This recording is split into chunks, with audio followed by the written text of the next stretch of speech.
Wilbon, are you happy? Relatively happy. I started thinking, I don't know, about a week or so ago that my favorite combination, and maybe I told you guys this, my dream combination would be Cliff Kingsbury and Ron Rivera. You know, having a guy who's been a head coach, be the defensive coordinator, not just having a guy, having somebody who's a Bear, who's been intimately involved with the only 2 Super Bowl appearances the franchise has had, who's done this as a head coach and fills in all the blanks that Dennis Allen would fill in. Actually more, because he took a team to the Super Bowl as a head coach. So that's my dream combination. But do I know? Do you know anything is going to work? No, you don't. So I'm relatively happy. Is this I've called it the Warren effect. Is this a direct result of having Kevin Warren in the building, that they may be willing to spend more money on things like this than they have in the past? I hope so. I would think so. Yes. I think that somebody has to, if you're talking about moving an owner, I think every franchise has that. Maybe except Dallas or the successful ones, where you have somebody who's going to be in the owner's ear, who, when he's hired, just now, I'm sure Ben Johnson must have said, okay, look, if I'm coming to do this, here are some areas that we've got to be better. And that's when you're in the interview process, that's what you leverage. Well, the same thing happened with Kevin Warren when he was leaving the Big Ten. And he must have said to George, okay, here's where the franchise has got to get better. And it probably dealt as much with structural things and things like the stadium, as much as the team, where the coach is going to look at what's going on with the team. The team president is going to look at spending in areas that a franchise has got to get better. He's going to leverage that in his interview process. So I don't know that, but I would think so. Do you believe that the ultimate thing that got Ben Johnson to Chicago, since he could have chose the Raiders, he could have chose Jacksonville, he could have left last year, was that the Bears have Caleb Williams? I don't think it's any one thing. I think it's all of it. I mean, you know, the Saints, the Raiders. I mean, the Raiders have a lot of crazy stuff going on. This is not new. And maybe Ben Johnson's not that kind of guy. The other thing is he knows he's going to be in a position to know as much about the Bears in terms of personnel and what they can do on the field soon. He's going to be in position to know that is more than anything and more than any other franchise, because he's dealt with it for 3 years, 6 times. And not to mention in figuring it out, you know, it's more than just 6 times. He's looking at film of the Bears all the time. He's got intimate knowledge of what the Bears are or aren't. He's not going to have that as much with the Raiders and Caleb. So yeah, so there's I'm not big on, for anybody who's ever, you know, Sylvie, if you were going to leave and take a job somewhere, it's not one thing. There's no one thing. There's a lot of things. And yes, something may jump out at you and be a tiebreaker. But so Caleb Williams might be that. But there's not going to, if there's one thing that's going to sway Ben Johnson to take the Bears over the Raiders, that's going to scare the hell out of me as a Bears fan. About 13 million reasons a year. Of course, that's part of it. Yeah. And that too. It better be all the above. You got to pay the freight. Yeah. Let me ask you this, Michael. Let's say, just for the conversation purposes, that Ben Johnson, for years, as he's been coming up through the ranks, has always stopped and he's watched PTI. And he loves Michael Wilbon. He likes Kornheiser, but he loves Michael Wilbon. And he's always enjoyed your passion for your Chicago Bears. And now that he's the Bears head coach, he gets to meet you, and he's been reaching out to others. And he would say, Michael, he goes, I know you've been around forever, and you've been around some really good teams. You covered those Bulls teams. You always talk about Joe Gibbs and those Redskin teams, too. What would you advise me? What would your advice be for me, Michael, as a first-time head coach of the Chicago Bears? What would you tell him? Surround yourself with experienced winners. They've done that in Washington right now with this team. Surround yourself with listen to as many, get out of Hallis Hall, go downtown once a week for dinner somewhere. And just sit and have dinner with people who've won stuff. And go to dinner with Michael Jordan. Go to dinner with, John Paxson. Go to dinner with, get Theo to come. The next time Theo's in town, go to dinner with Theo Epstein. Go to dinner with, the next time when the Red Wings come to town, go to dinner with Patrick Kane. Surround yourself and talk to people who won stuff as often as possible. That's interesting. What do you think he learns most from you love those when you sit? You've always told us people don't appreciate sitting and listening. So when you do sit and listen, what do you think someone like that would gain from those conversations? If someone's in their car right now and they're rolling their eyes and they're like, yeah, right. What is Theo gonna tell? Theo, everything. Theo could run a team in another sport and win. Look at what, and he would roll his eyes if he was sitting here with me now, or if he's listening to this. You think that Bob Myers being part of the Washington consultation, you think that doesn't matter? The guy won 4 championships at Golden State. Think it doesn't matter? It does. They know who to hire. They know how to surround. They know who to bring in. What physical therapists do you bring in? And does that make a difference with those people being around Hallis Hall during the week? You damn right it makes a difference. And so people who win understand that. I learned so much because you think you know everything. In every sport, there are people who think they know everything, and they don't. And the people who win learn stuff. The learning curve. People talk about the learning curve. Well, okay, so appreciate that. Actually delve into it. Make yourself available. And so those people, man, it's not coincidence that people who hire the right folks, they're more apt to get it right and get closer and closer and closer. And by the way, if Ben Johnson has dinner with Michael Jordan, it'll be one more time than Scotty had dinner with Michael, if you believe what Scotty said most recently. Did you hear what he said most recently, by the way? You guys know I love Scotty. I don't listen to any of that. I know what he says. I don't listen to any of it. None of it. Can I and I know this is off topic. For what's in giggles. Let me just play this for the people out there who hadn't. This was on another podcast that he was on. And there's, of course, some of it you have heard before. And I've heard all of it. Yeah, you've heard all of it. Some of our listeners may have heard some of this stuff. But there are a couple of things here. And he always changes who he thinks is the GOAT. So take a listen. Every conversation. Here's Scotty Pippen. Great teammate, but we just never were great friends. Never, even when you guys played. No. How many times did just you and Michael have dinner in Chicago? Chicago has a lot of great. Scotty, stop it. Never. You and Michael never had dinner together one-on-one? No. I will say Michael, he was built different. Competitive 24/7. When you look at these players in today's era, being LeBron, there's really no comparison. When someone like LeBron has to spread that out for 20-plus years, it's not the same drive.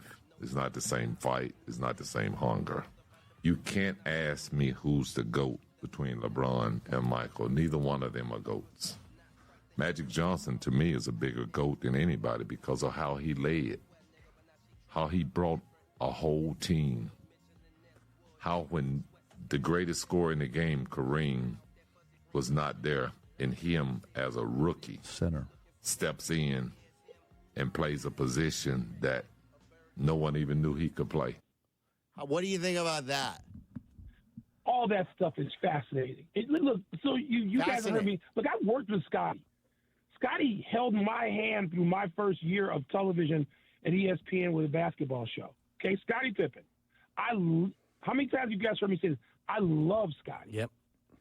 if you can get honest Scotty for real, which that is, it's unbelievably fascinating to sit and talk with Scotty. When Scotty's not angry at Michael because of the last dance or something like that, and you sit around and you got that Scotty right there, it's fascinating. By the way, none other than Anthony Kornheiser. Tony Kornheiser says that Magic is the GOAT. So Scotty's not alone there. And Tony's always said that. He said Magic Johnson's the GOAT. If I had to start a team with one guy, no matter what era, no matter what position, no matter who's the coach, no matter who the teammates are, I'm going with Magic Johnson. Tony always says that. It's fascinating because that's real conversation, real stuff. Where Scotty's talking about Magic's leadership qualities. By the way, what did I just say about surrounding yourself with winners and who you should have dinner with? Yeah. Magic Johnson, who's the owner of the Washington Commanders franchise right now? Magic Johnson. Yeah. Which is a perfect segue for me because that's where I was going to go before I made that wise ass comment about that would be one more dinner than Scotty had with Michael. I do want to know from you, Mike, how put Jaden Daniels' season performance in perspective for me. And as a Bears fan, can you say that you don't have a little bit of quarterback envy at the moment? I don't have it yet. I don't have it now. No, okay. I don't. No. I mean, no. He's been as far as Jay Cutler right now. So I know. I might have it. I hope I don't. I know what you're saying, but Jay Cutler got to an NFC Championship. I know. I don't care about the other. I don't. Look, you guys know me well enough. I don't care about the usual stuff that most people care about. The numbers. I don't care about that. As a rookie, I mean, has this been a special season in your opinion? And the way he's picked up that team off the mat. Special season. Nobody knows about how dysfunctional that team was better than you. Right. No, that's right. But that's ownership. That's not Jaden Daniels. What Jaden Daniels has done is on the field. Yeah, it's a little bit of everything for sure. What Josh Harris and Mark Ein, these are names people don't know in your listenership. I know them. I know them personally. Magic Johnson, Mitch Rales, what they've done, Bob Myers as a consultant, what they've done to turn that franchise was a cesspool. Yep. That's why when people start saying they're angry at George McCay, I'm like, what do I say all the time? Please shut up. You have no idea what you're talking about when you're talking about ownership dysfunction. There's no dysfunction in Chicago with the ownership. It hasn't lived up to what people want. But there's no dysfunction. There's no stuff that would. The previous owner of the franchise has been driven out of the country. He's in Europe. So people need to, get a grip.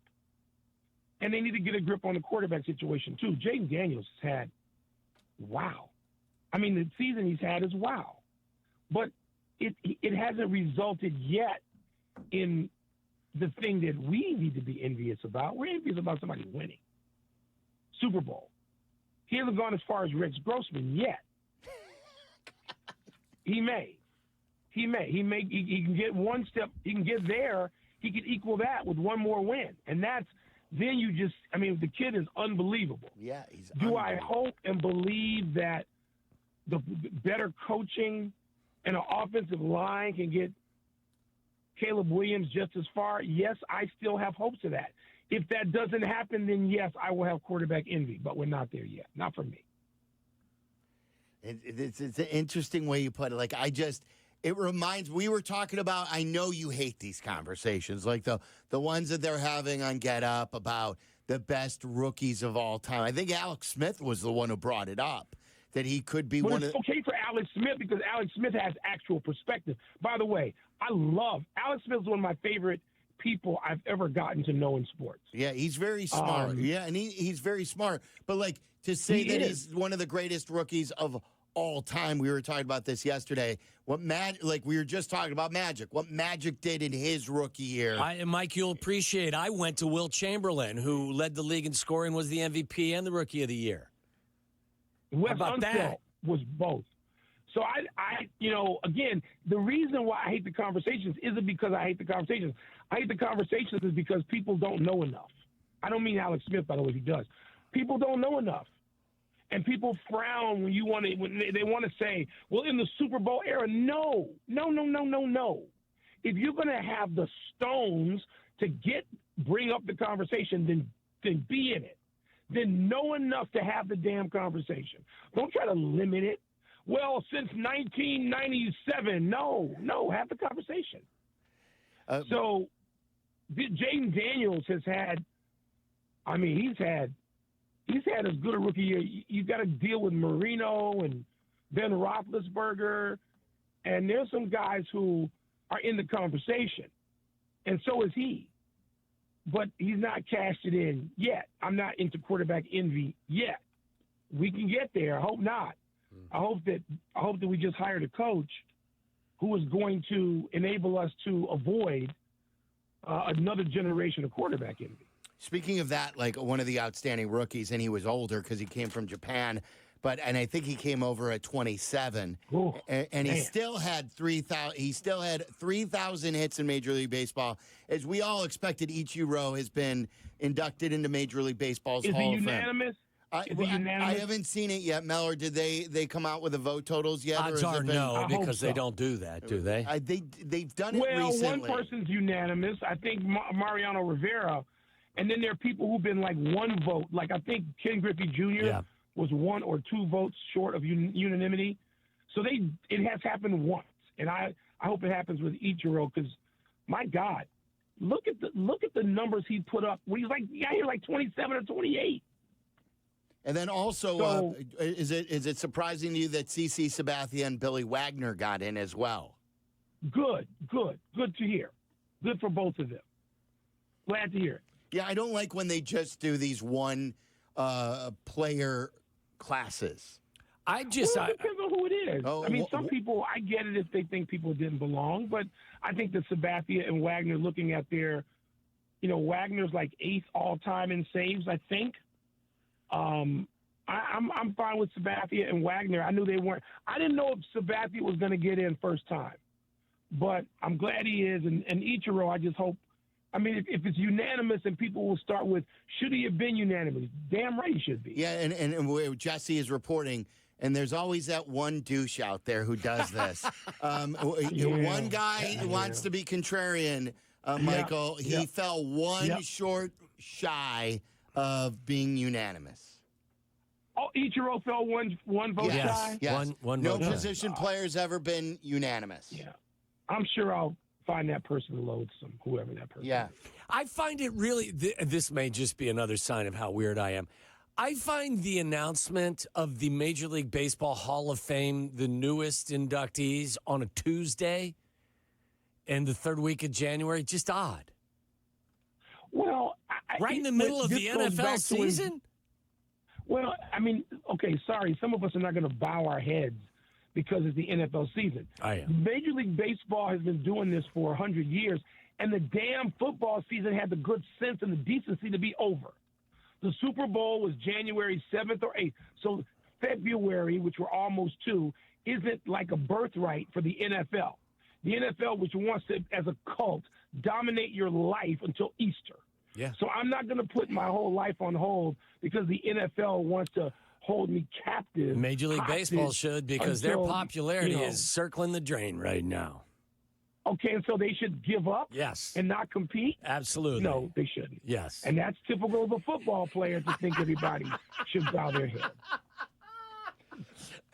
By the way, your Netflix is going up to $25 a month as well. Netflix. Is he on Netflix? If he wants to watch NFL playoff football, he will be. You've got a Netflix account, don't you, Mike? I got Netflix. I watch. The reason why I'll go toe-to-toe with anybody about the NFL is because I watch more NFL games than anybody. See? Except people who have to break down film. Other than those people, I consume as much or more, actually, of the NFL than anybody. And I know they literally want to poison your mind to think that nothing else should matter or they just come into your thoughts. They just took over Christmas, for crying out loud. Yeah. You know I what like they did? it, though. They looked at the NBA and said, "Hold my beer. We're going to play some games here." And We got next. They We said. got- We're not arguing about what they do. I'm not going to bow my head and give over my life to it. Here's what I want to know. I want to know Just what gotta give you're them 25 watching. bucks a month. I want to know what you're watching on Netflix. Nothing. Oh, you said you had I don't- Netflix. Well, they've got playoff have football on them. I have it. but I you're don't not watch streaming. You anything. got to. What do you mean? You got to stream? Can I give you some show recommendations? Yes. Maybe if you've got some spare time. No, because I'm not going to watch it. I watch shows. I watch my own shows that you What guys shows? don't care about. What shows? I may watch something on friendly TV. I'm going to watch reruns of Perry Mason. Okay. Oh my Or goodness! do you like the new Matlock with Kathy Bates? I tried. I wouldn't watch tried. that. I watched the first 3. Did you guys try it though? Did you give it a No, shot? I wouldn't watch that if you were paying me $24 a month. I tried to watch it and then I gave up. But so there's stuff that I watched. Quincy? Television's background to me. You like Quincy? I'm You watch watching Quincy? Law and Order. I love Quincy. Back in the day. a little. Yeah, I do. Rockford Files, the best. No, I had to give up. Chicago's own. I had to give up on the Rockford Files. But Magnum there's PI? 100-year-old stuff. I watch Magnum PI. I like the new version. I like the reboot. Really? I can't believe you have a Netflix account and you don't watch any shows on it. No, I don't. But I have a lot of stuff that. First of all, I got to be able to get all sports. I got to be able to get it. Yeah. And do I watch anything else? Am I going to sit down and watch movies? No, I'm not. I'm going to watch, some stupid college basketball game starting, like tomorrow. And I'm glad that I really do resent, in all seriousness, because I do consume more NFL than anybody listening to this show. But I do resent it. And I can give a middle finger to the NFL. I used to be a Hall of Fame voter. So I'm not casually familiar with the NFL or its attempt to brainwash. I know it, I respect it, and I can give the middle finger to it. I'm not. All I'm saying is I think Major League Baseball would do themselves a favor if you saved this day and this announcement. For when, though? For after the football season, before it's a spring Tuesday. training. The NFL has to own a damn Tuesday. Well, who's tuning in on any day, though, for this? Who really is I don't know, tuning in like for this? Saturday night before, Saturday night, everyone's spring out training. on Saturday night. Well, Not then you got to everybody. be in the visiting team. You got to be in the visiting team hotel in your room watching film on a Saturday night. That's true. Like you The are. I'm NFL, dedicated to my craft. It's okay to tell the NFL it can go screw itself occasionally. You know 'Cause what? everybody's scared of it. Everybody's afraid. The NBA is now afraid. And I get it. They dominate. They Bigfoot, except, of course, Premier League soccer, which gets like 20 times the viewership of NFL games, and nobody wants to deal with that. But worldwide. But the NFL is the giant cat in the corner. I just like having a cat gun to fire back at it. I'm just saying to you, like for the NFL, when they announce their guys or they celebrate them, like They do it at the Super Bowl. Yeah. So you're saying at the World Series? I they don't should know announce when, it. but like I think. But so you should give up a Tuesday night for the NFL. No, tell the NFL to screw itself. Good. I'm glad baseball. It's not like, just about here, the Wilbon's the old race car driver who used to drive really fast, who's now on the Kennedy in the right lane going 55, and he's flipping off the driver who's doing 80 now. Yes. Like he doesn't like. No, yes, you do. No, you don't Sylvie, like it. I like that. Sylvie, I love that depiction. The only thing that I would disagree with you on is when I'm in Chicago like a week straight, I'm in the left lane. You better be now, going fast. The bad part is, so I'll tell you guys a quick story. This is so out of this He's is so driving off with the his rails. hand out the window with his finger up. So listen. This is a true story I'm about to tell you. I'm after a Tyson fight one night. I'm watching at Presidential Towers with some friends years ago, and my sister-in-law Alice is in the car with me, and she looks out the driver's side, out the passenger side window. She says, "Oh my God, that guy's in my car." And I'm thinking, okay, it's a car just like hers. No, it's her car. A guy has stolen her car off the street, and it's a Saturday night, and he's jumping on the Eisenhower. I'm in a Hertz rental car Volvo, but it had digital display, even whatever this was 30 years ago. I jump on the Eisenhower chasing this guy, Ooh, and we reach 104 miles an hour. not safe. She's on a cell phone, which is amazing. We had cell phone in the 90s, so I guess it was like 25 years ago. And she's calling police. We can't even get a cop to try to chase us down. I get off somewhere on the Eisenhower. I'm chasing this guy at 105. He pulls into an alley, and that's where we see the bonfire. And that's when it strikes me, I better stop now. It was Roger Goodell. He was trying to get to an owners meeting because they were going to talk about having games on Saturday night. Needed a car, yeah.